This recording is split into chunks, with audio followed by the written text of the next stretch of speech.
Hey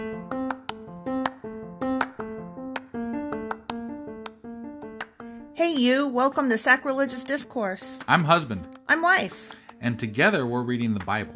Starting with Genesis and eventually ending with Revelations, we're working through every book and offering our atheist 2 cents. Or shekels. Yeah, those. We're asking questions and pointing out all the nonsense. We aren't academics or scholars. Nope. In fact, when it comes to religion, we really don't know anything at all. What we've learned so far is that God's a dick. Oh, he really is, isn't he? If you're interested in how we reached this startling conclusion, maybe start from episode 1.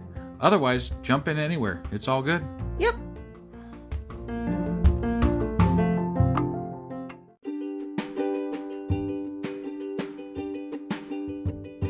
Hey wife, we just got a new sponsor. It's Anchor. They must think we're doing something right because they picked us back up. That's amazing. Want to hear something even more amazing? Yeah?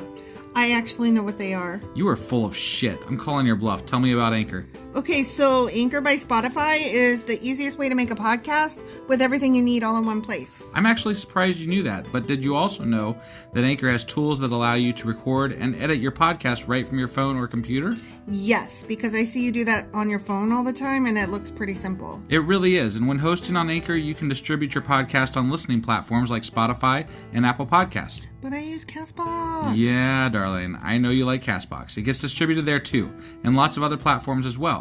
And how much are we paying for this awesome service? Absolutely nothing. Coolio! So then we should tell people to download the Anchor app or go to anchor.fm to get started? Yep, do it now.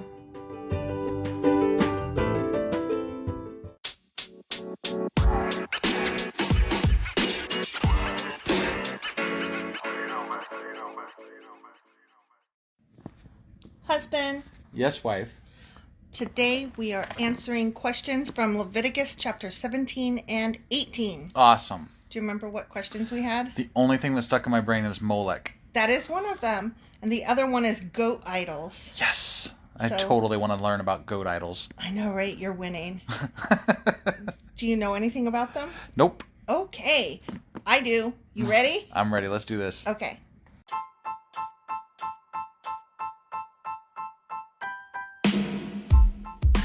Hey, wife. Yes, husband. Did you know that we are now on Patreon? Yes, because you told me, but also, no, tell me more. So we're on Patreon now. Are we? We are, and our supporters can go there and support us, and we have multiple levels all the way up to You Killed God. That sounds really drastic and escalated quickly-ish. Well, no, there's multiple levels before there, so it escalates on a sliding scale of, cheap to not cheap. Oh. But, we can definitely use any amount, so, any support is always appreciated. So, what exactly is Patreon? It's a place where you can show your support for our podcast. And just our podcast? Any podcast or any performer. But, we're the ones that, you're listening to right now. So maybe you should, support us. That'd be awesome. That would be awesome. But we love you anyway. So all you got to do is go to Patreon, look up Sacrilegious Discourse. It's actually patreon.com/sacrilegious discourse is our actual main page there. So head on over and send us some love. Yeah.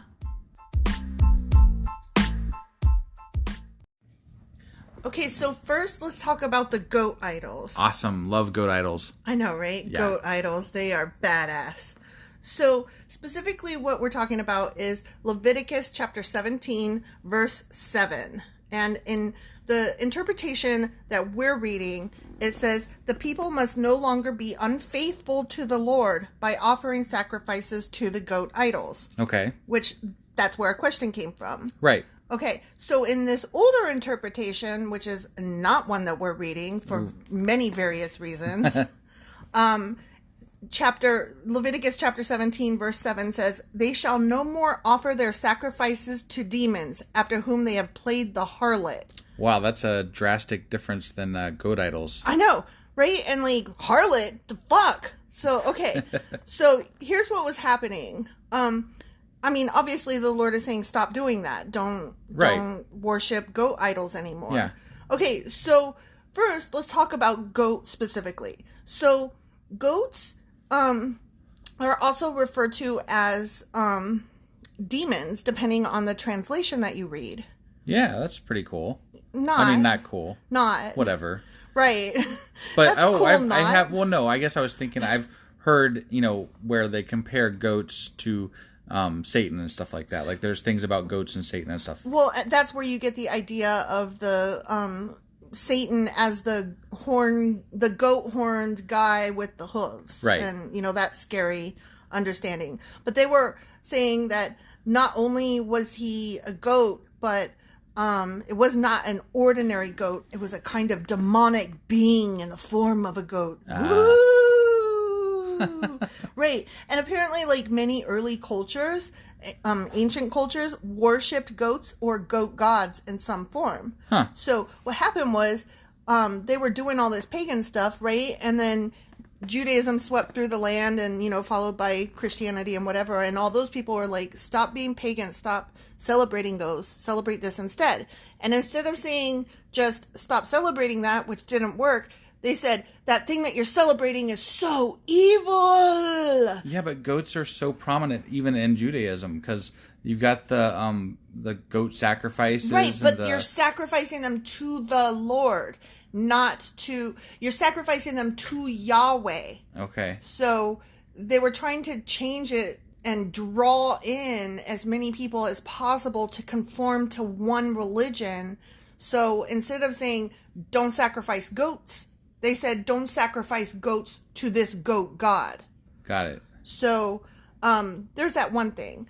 And remember I said that they were worshiping goats or goat gods in some form? Yeah. Well, some of the things that they were sacrificing wasn't just goats. It was other stuff as well. Huh. It was children, and that's not okay. Yeah, that's not okay. So, but we'll get to that in a minute. So, remember the other part of the what's it called? The verse talked about a harlot, and we were like, what the fuck is that? In the interpretation that we're not reading. Right. Yeah. So they talked about a harlot. So, like, what? You're calling people harlots? Like, that doesn't even... What are you talking about? Well, apparently, Israel was seen as the wife of Yahweh. So the people were supposed to be, like, married to God. So when they were worshiping other gods, they were, like, cheating on God. They were committing adultery. They were going astray. And they were indeed being an unfaithful wife mate. Well, I mean, okay, let's just take the Bible at literal, whatever, face value, right? Right. You've seen all this shit that this God does, right? Because he's done a lot of stuff. He's done a lot of stuff. According to the Bible. Sure. Why would you be worshiping any other fucking gods? Oh, I wouldn't. If it was true. I mean, I'm just saying. I wouldn't. If it was true, why would you be worshiping any other fucking gods? Right, exactly. You're just stupid at that point. Exactly. But obviously, it wasn't true because if it was, this wouldn't have happened. Right. So, another thing to bring up is that, he was telling them, don't act like the Canaanites when we get there. Right. Well, this wasn't specifically one of our questions, but it ties into our questions. Okay. He was telling the people, specifically, one example was the Persians, who apparently encouraged marital unions with mothers, daughters, and sisters. So incest. Got it. And that's where all of the don't be a motherfucker came from. So.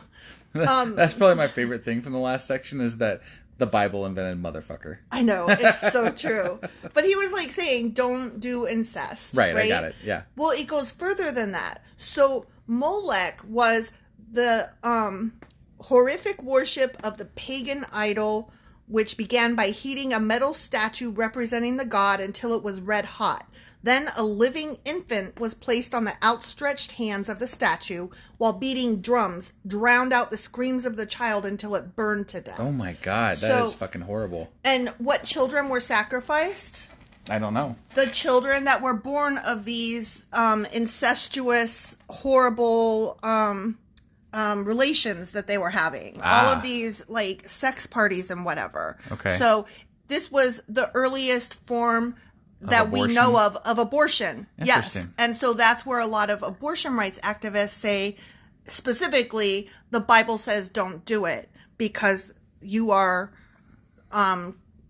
committing sacrifice to Molech, basically. Got it. So they are claiming biblical grounds when they say don't abort your fetus or whatever. Very interesting at some level. It's interesting in a purely scholastic and academic history sense. Right, except for the fact that they were aborting an infant, whereas in society today... You can't abort an infant. They were murdering, an already born child. That's what I meant. Right. And there's a complete difference is what happens... Sure.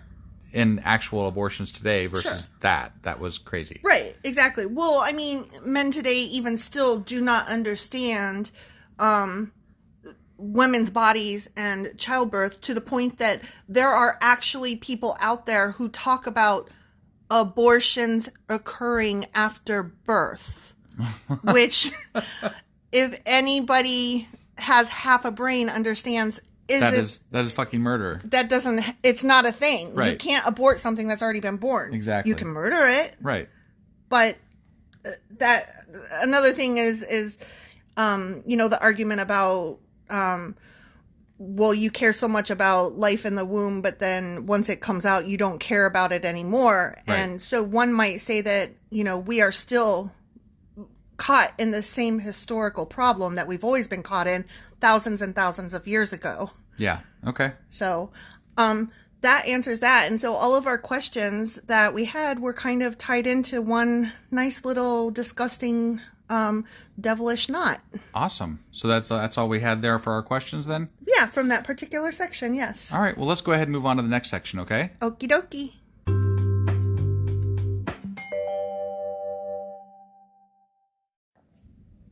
So that ends this week's Q&A. If you have questions, answers, or comments, please email them to us by next Sunday, 5 p.m. Eastern, to be included in next Tuesday's Q&A episode. Awesome. See ya. Bye.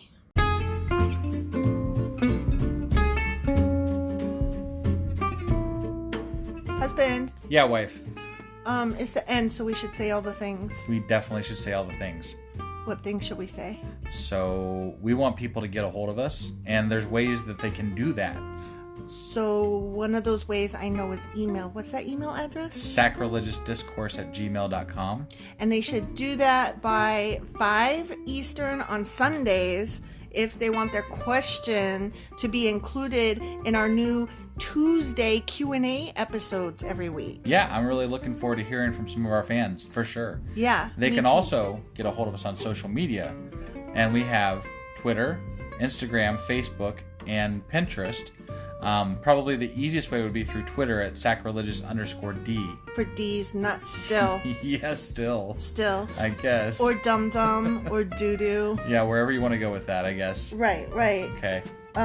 Yeah, so we have all those things and they should go there. Yeah, they should. Okay. And then also, what else should they do? They should review us on Apple Podcasts because that really, really helps us out. And, if you are on any other podcast app, just hit a heart or a like thing or something. A thumbs up. Thumbs up, nice. Whatever the hell it is, just do it, okay? Just do it. All right. I think that's all we got. Oh, you know what? I have one more thing. Oh, she's got one more thing. Thank you so much, guys, for listening and choosing us to spend your time with. We really appreciate you all, and you are definitely top shelf. Yeah, honestly, it makes us smile just about every day. Yep.